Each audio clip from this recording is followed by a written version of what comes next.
right, Oval fans. Yeah, this is the episode that broke me. Episode 24. 24. Oh, episode 24 entitled 24 Hours. There we go. Yeah, I've had time to cool off and, you know, kind of cope with what went down. And no, I still didn't watch the beginning of 25. I'm well aware of what happened, but I didn't watch it. But let's just focus on 24, okay? And we'll get to the ending when we get to the ending. We have Victoria, who's still mad about the whole situation with Ellie and pretty much assumes the worst about her being in the Oval alone with Hunter. And she basically tries to clear her name, explaining the whole situation involving the panties that were found in the Oval not being hers. Victoria pretty much dismisses this and she leaves. And pretty much she jumps on Hunter's case about, look, you just had a dead chick and we're still reeling from that situation, and now you're trying to get another one. But Hunter, for once, was actually telling the truth. Now, I'm not saying that he wasn't interested in Ellie, and who knows how far the situation would have gone. But remember, Ellie, for the most part, seemed to be in control of it, and she was leaving. And he was pretty much calling her out because it wasn't him thinking with the head in the pants, but the one on his shoulders, because he was trying to find out intel since he found out about the whole panty situation. Now, was it the best move to have Ellie stay after hours in the Oval? Most likely not, but how he was trying to get some important information. So Hunter thinks that Diane is bluffing about the whole panty situation, and there's no way you can get DNA results in 24 hours. And I love how Victoria is quick to call him out. It's like, you have no idea what you're doing. Now, keep in mind, I'm not going to sit up here and talk about White House and government conspiracies and whatnot, but I mean, 24 hours, is that really how long it takes, or is that how long they want us to think it takes? Not to mention, it's the White House. They could find stuff like that, so I don't know. But he basically pulls a Jim Cryer. Jim Cryer's like, I'll handle it. Or should I say, Jim Cryer or David Harrington said, I'll handle it, Victoria. And she's like, sure, I'm going to bed. You better, because I'm going to sleep. This is your mess. You clean it up. So then we go over to Barry and Sharon. I think this is the next morning, actually. And she's telling Barry how she feels weak. And he's like, well, maybe you should just stay the day in bed or something. But basically, she needs to go back to the pharmacy to get things straightened out with Kareem. And Barry is actually pretty calm and level-headed in this episode. And says, he'll try to move past the whole Kareem thing, but I just don't want to talk about it right now. I mean, sure, it might fester for a little while, but I will work through things the way I know how, because every time you go down there, or every time I think about it, all I can see is him on top of you and you on top of him, and what I saw when I drove through the pharmacy door. So basically, let's just sit on it and I'll move forward. And we pretty much learned that Barry is on his way out to try to find his daughter. And it's like, hey, don't worry. Oh, wait, does he say this to, does he say this to Richard? Or, yeah, I think he tells Richard, not Sharon. Basically, he's getting dressed and he's telling Sharon, I'm going out for a little bit. I got some things I need to do. And then she asked him about the whole situation involving drugs and whether or not he's selling them. And he's like, well, where'd you hear that from? Oh, you heard about it from him, right? From Kareem. And we learned that Barry does odd jobs, which is what he does for some form of money. Not a lot, but he does odd jobs for money, which honestly I'm a little surprised by, given the fact that based on what we've learned about his past, Barry seemed to be a very good student back in his day. Now, I don't know if it was stated that he was like, did Jake or Sam at the precinct say that he was like an honor student or something? So I'm a little bit surprised that Barry never went to college or anything like that. I mean, he just got an odd job, and no shame, because looking back at my own life, for example, or even nowadays with the whole pandemic and seeing how people do things, community college back in the day was kind of looked down upon, where it's like, oh, you really can't make anything of yourself if you go to community college. Like, it's not a bad thing to go to like rack up credits, but after that you should go to like a 4-year institution. But nowadays, in reflecting on that, it's like, no, community college is really where it's at, and you'll save yourselves thousands, if not tens of thousands of dollars of spending and debt. So I don't know if Barry will do anything more in the future, but for now, he just does odd jobs. So it's good to know he has some form of employment, but it's really reliant on if he's able to find work. So sorry to go on that little tangent there.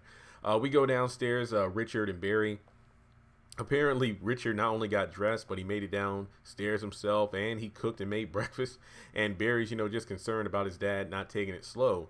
And he's like, well, somebody had to fix breakfast. Well, where mom? Nancy didn't come home that night. And you have Richard, who's not really concerned or worried about her. And Barry's going to look for some places about information on Callie. Remember, when he was in jail, he was talking to a guy he knew from the streets. And, he pretty much, if I'm not mistaken, not only learned about Denise's death, but also Picky's. If I'm not mistaken, I think he learned about Picky when he was in the pen. So Richard is just saying, hey, Barry, don't go out there crazy now. You just got out. And he's like, no, don't worry. I got some place I want to look, and I'll be careful. So Barry's on his way to one of the cars. I know it's not his car, but he's calling Sam and asking if his mother is there, and Sam will stop by to talk with Richard, at some point today. And Barry also wants to meet with Richard. Barry wants to meet with Sam when he goes on break at some point, during his shift, so they can talk for a bit. And I'm kind of jumping ahead, but in neither episode 24 or 25 was it made clear what exactly Barry wanted to talk with Sam about face to face that they couldn't talk about over the phone. So, side note here, this is the part of the episode where I kind of stepped away from the TV for about 4 minutes. I had to use the restroom. And I know that the scene started off with Nancy and Priscilla talking in the kitchen. Priscilla's fixing breakfast, and I'm like, first of all, that was a lot of food that she kind of just walked away from. And I'm like, that's what I hate about TV and movies. Like, when a big breakfast is being made and, like, let's say it's mom. I know it's kind of sounds stereotypical, but typically, it's the mother, fixing the meal, or hell, it could be like the maid or whatever. And they're fixing like a stack of pancakes and all these sausage links and everything. And, they're getting everything ready for the family. And it's like, oh, I got to go to school. Honey, I only have time for a piece of toast. I'm like, what the hell is wrong with y'all?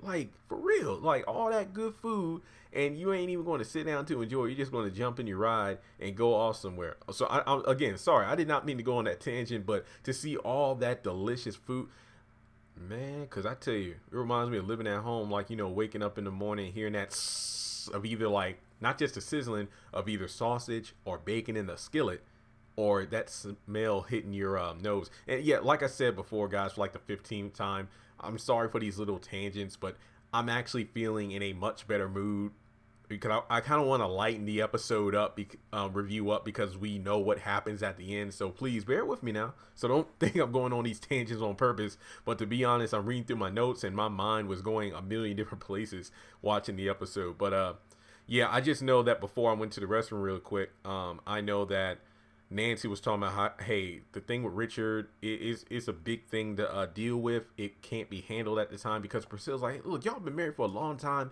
Y'all should be able to move past this. But once again, it's like they've been through a lot, in the past like 3 to 5 days, from Callie's abduction to Barry and his antics, Richard being almost killed, and Barry being in jail, and then Richard losing and then Barry being accused by it's just nonstop. So, and then on top of that, Picky's death. So then throw in the mix, hey, Richard, I've been lying for most of our marriage. I had an affair and Picky was my son.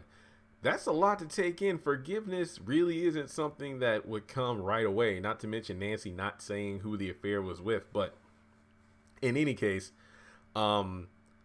she's trying to figure out how to deal with the Picky situation, how to get him buried, because that is the least she can do given the circumstances, because in a way she feels like a failure as a mother. So she couldn't really support her son in life. So it's almost like, she feels obligated to honor him in his death in some way, shape, or form. So again, I stepped out to the restroom. I don't really know what happens next. I do believe that the next scene I saw was when Priscilla and Jean were in the kitchen at the White House cleaning the dishes and whatnot. So it might have been a commercial break, to be completely honest. It might have been a commercial break. But Jean and Priscilla are cleaning. Jean is like, still freaking out. Priscilla's kind of digging about, the whole situation, about why Jean is acting weird. And she pretty much says, look, I saw something I should have seen. Look, I'm going to talk to Sam's like, no, this is exactly what I didn't want to tell you, because I knew you would get Sam involved. And then, of course, that will lead to Jean being in trouble because of Kyle. So then Victoria comes in and asks Jean to help with packing for the kids. And as they're leaving, Priscilla,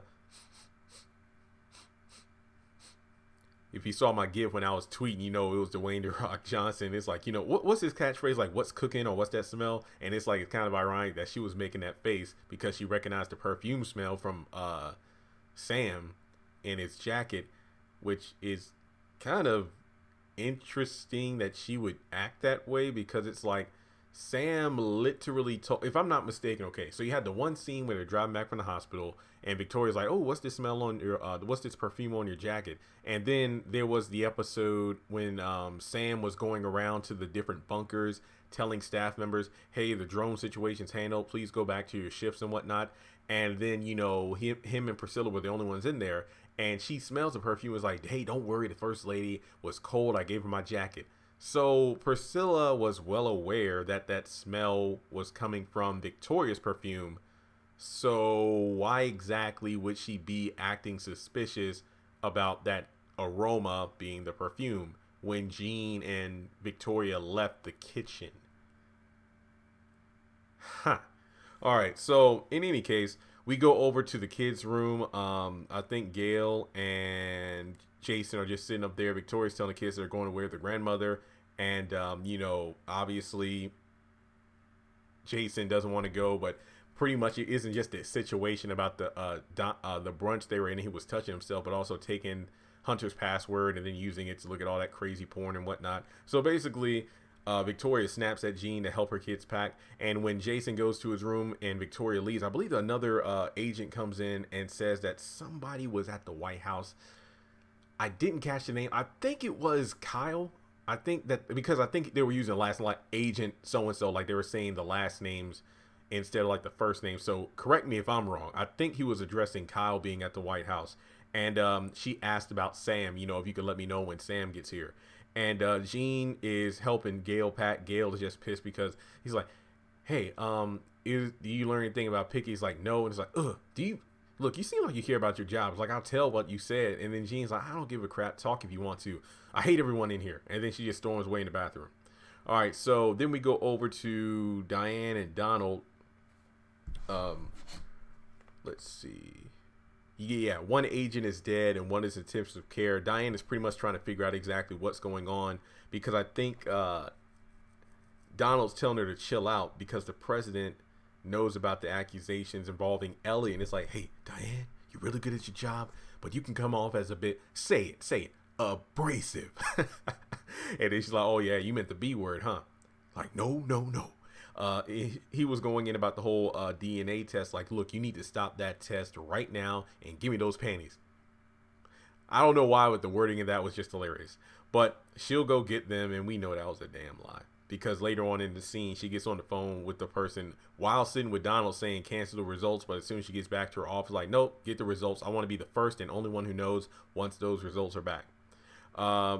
Ellie's on the phone with Alan saying that, she thinks she'll be the next press secretary. And Alan's like, wait, what are you talking about? What's going on? I was like, I don't know. The president was saying that, it looks like it's a possibility. So we got Donald trying to chill Diane out because of everything going on. And basically Donald was trying to chill her out, while obviously Diane was suspicious that Donald knows more than he's leading on involving the agents. And, oh, you're saying that those two were fighting over that dead girl? Nah, something don't seem right.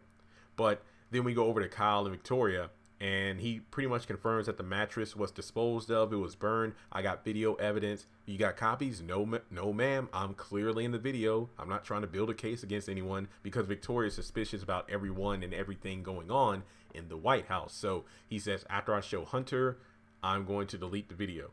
And basically, she thinks that, Kyle is attracted to Hunter. And this really speaking of Hunter giving me Jim Cryer vibes when he was like, I'll handle it. Victoria's interactions with Kyle really reminds me of Veronica's elitist and pretty much homophobic behavior towards Landon, Justin, Madison.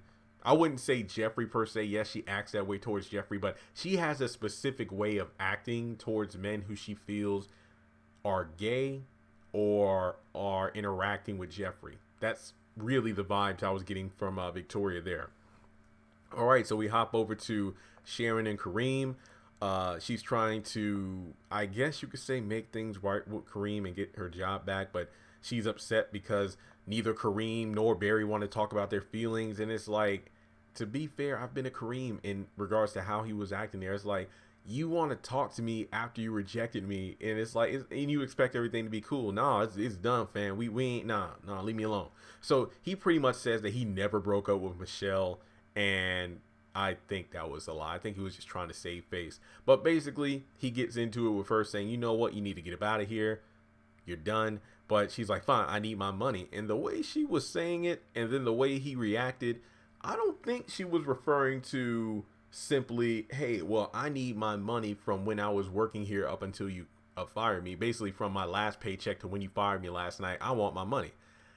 Nah, I mean, Picky, I think we're talking about the same. I mean, Picky was the one that was saying that Sharon was a drug runner for Kareem, or distributor, whatever the term is. So we must be talking about some real money, not a 9-to-5 paycheck.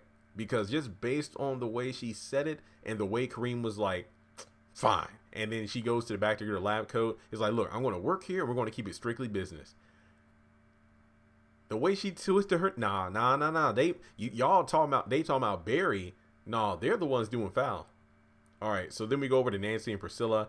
And I think Nancy's sitting outside of the house in the car, and she's on the phone with Priscilla saying, hey, I'm going to go inside. I'm going to go talk to Richard. We switch over to Kyle and Donald, and I think that's why I've liked these recent episodes. Not because, because there's been so much going on. I feel like we haven't been wasting a lot of time with Kyle just hounding after Donald. It's like they have their little moments here and there, but I like the fact that it's about keeping the story going rather than about just sex scenes and whatnot. So Kyle and Donald are talking about how Kyle told Victoria everything, and hey, I found something out. Lily filed for the divorce early this morning. And basically Donald, with his bloodlust, I guess, Donald pretty much confirms, like, you know what, fine, I don't want to know what happens, but basically Kyle is going to handle it. Once he gets a hold of Lily and her helper, they're all dead.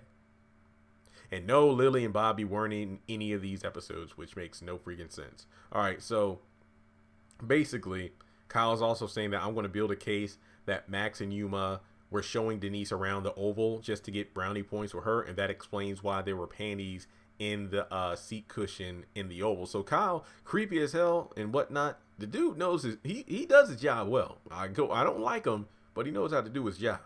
All right, so then we go over to Alan and Donald, and he comes into the office and tells Donald where Hunter is. Oh, he's in the Oval with the new press secretary. And then Donald freaks out. He's like, oh, did I do something wrong, sir? No. Just tell Diane to meet me in the Oval immediately. So Ellie and Hunter are in the Oval. And apparently she's been following... Hang on. Yeah, again, another nod to the haves and the have-nots. It looks like Ellie has been following Hunter's career for quite some time now. Again, reminds me of... I sound like Scooby-Doo. Rivalry. Reminds me of the haves and the have-nots. You got Candace Young, who seems to be like this, obviously a woman of the night, so to speak, but apparently knows more about Jim than she originally let on. And because she studied his career and whatnot, Ellie seems to be doing the same thing. I don't know if we're kind of borrowing elements from the haves and the have-nots, but you got this whole Candace and Jim vibe going on. You had the Veronica and like Justin and Landon thing going on between Victoria and Kyle, and then Jim or Hunter saying, I'll handle that at the beginning of the episode. So we're getting little sprinkles of the haves and the have-nots here, and I'm talking about more than just Victoria's Veronica 2.0 or something like that. No, we're getting some interesting story elements, and if you're a diehard have-not fan, I know you felt that same way too. All right, so then Ellie and Hunter start. Oh, sorry, actually, Diane pops in with Hunter is pissed. He's like, I did not call you in here. Get the hell out. And then Diane comes in and pretty much is made aware that despite after 20 years of public relation experience, and she even goes in on Donald about how she left a Fortune 500 company for this job because of all the promises Donald made, she gets fired and replaced with Ellie. So then we have Donald, trying to calm her down, and she's a loose cannon, so she leaves. And then Ellie and Hunter start making out, and somebody pointed out that Ellie was wearing a blue dress very similar to Monica Lewinsky. I gotta Google that to see if that's true, but when I saw her in a blue dress, I immediately thought, we saw Marcy wearing a blue dress, and If Loving You Is Wrong, and we saw how that turned out. But then we go over to Victoria and Jean. Jean's telling Victoria that, ma'am, I finished helping Gail pack, but she locked herself in the bathroom and her toiletries are in there. It's like, do you need me to replace them? Nope. Whatever she doesn't have, she'll go without. And it'll be about 20 minutes until Maud gets there. It's like, hey, just help my son pack. Oh boy. So basically, we got Victoria telling Gail about how her mom's coming soon, and forget your whole Brian Winters thing. You're getting out of here. So I was actually surprised that Victoria didn't get the sledgehammer again. But we go over to the final scene. Jason and Jean. Jean is helping him pack. Jason comes in there crying.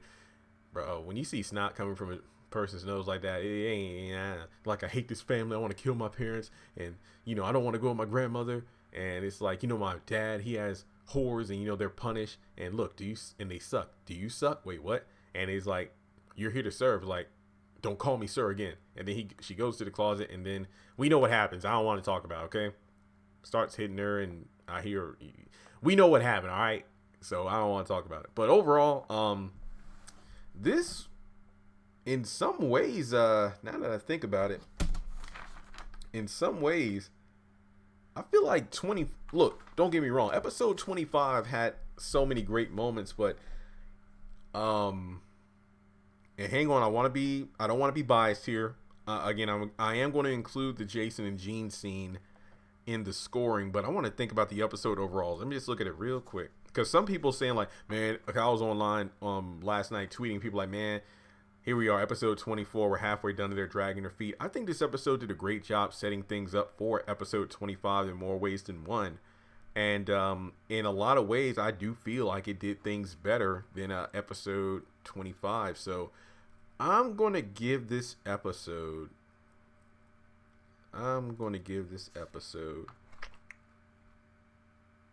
9 out of 10.